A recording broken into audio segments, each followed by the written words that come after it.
दोस्तों, मैं आज आपको वृंदावन के एक ब्राह्मण की कहानी सुनाती हूँ। वह ब्राह्मण अकेले ही एक झोपड़ी में रहते थे। उनकी झोपड़ी में माँ राधा रानी की मूर्ति थी। वह रोज उन राधा रानी की मूर्ति के सामने बैठते और श्रीमद् भागवत कथा का एक अध्याय माँ राधा रानी को सुनाते। उसके बाद ही वे भोजन करते। वह दिन में एक ही समय भोजन करते थे। तब आसपास के लोगों ने नियम बनाए कि वह ब्राह्मण के घर पर एक समय का भोजन पहुंचा दिया करेंगे। काफ़ी बरस बीत गए। ब्राह्मणों की उम्र अब काफ़ी हो चुकी थी। वे ज़्यादा झोपड़ी के बाहर निकलते भी नहीं थे। बस वह अपना माँ राधा रानी को अध्याय सुनाते श्रीमद् भागवत कथा का। उसके बाद भोजन करते और अपनी झोपड़ी में ही मंत्रोच्चार किया करते। एक समय की बात है जब वह सुबह नहा धोकर अध्याय करने के लिए बैठे आसन पर यह क्या, उन्हें तो ठीक से दिखाई ही नहीं दे रहा। श्रीमद् भागवत कथा के शब्द वह बहुत ध्यान से देख रहे, तब भी वो पढ़ नहीं पा रहे थे। आज उनका नियम नहीं हुआ पूरा। तब वह क्या करते, उदास होकर बैठे थे। तभी उनकी झोपड़ी में एक बालक भोजन की थाली लेकर आया। तब ब्राह्मण ने उस बालक को भोजन वापस ले जाने के लिए कहा कि मुझे आज भोजन नहीं करना है, तुम यह थाली वापस ले जाओ। तब वह बालक ने कहा, नहीं नहीं, क्यों, आप तो एक ही समय भोजन करते हैं, तो फिर आज क्यों थाली वापस ले जाने के लिए आप कह रहे हैं। तब वह ब्राह्मण कहते हैं, मेरा नित्य नियम था कि मैं राधा रानी को श्रीमद् भागवत कथा का एक अध्याय सुनाता, उसके बाद ही भोजन करता था, पर आज मैं उन्हें वह अध्याय नहीं सुना सका, तो मैं भोजन भी नहीं करूँगा। तब वह बालक ने कहा, क्यों क्यों आपने आज अध्याय नहीं सुना है।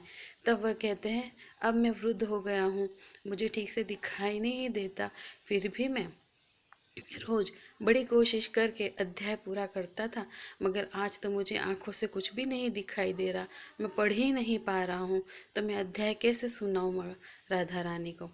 तब वह बालक भोजन की थाली झोपड़ी में ही रखता है और कहता है, आप यहीं बैठिए, मैं अभी थोड़ी देर में आता हूँ।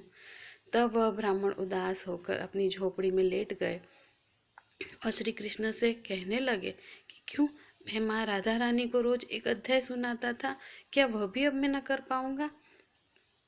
ऐसे उसकी आंखों में आंसू आ जाते हैं। तभी वह बालक झोपड़ी में आता है और वह ब्राह्मण के हाथों में एक पट्टी देता है और कहता है, इन पट्टी को अपनी दोनों आंखों में रख लो और थोड़ी देर आराम करो, इससे तुम्हें काफ़ी राहत होगी। तब वह ब्राह्मण उन पट्टियों को अपनी आंखों पर रख कर थोड़ी देर आराम करते हैं और फिर जब वह थोड़ी देर बाद उठते हैं तो देखते हैं कि अरे, मुझे तो सब कुछ दिखाई दे रहा है, बिल्कुल ठीक से दिखाई दे रहा है।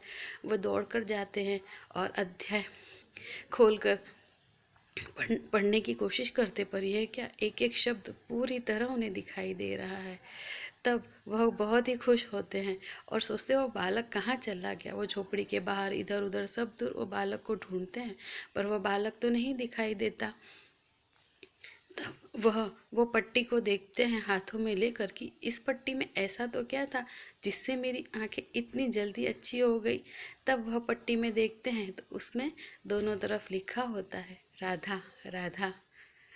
तब वह उनकी आंखों में आंसू आ जाते हैं और वह सोचते हैं, अरे, वह तो स्वयं श्री कृष्ण ही आए थे बालक का रूप लेकर मेरी आंखों को अच्छी करने के लिए, ताकि मैं राधा रानी को श्रीमद् भागवत कथा का अध्याय सुना सकूं। तब तब वह जल्दी से आसन पर बैठ जाते हैं और राधा रानी को अध्याय सुनाना शुरू करते हैं और वह बहुत ही खुश होते हैं। उनकी आंखों से आंसू निकल रहे होते हैं और वे श्री कृष्ण का भी भारोभार आभार व्यक्त करते हैं। जय श्री कृष्ण।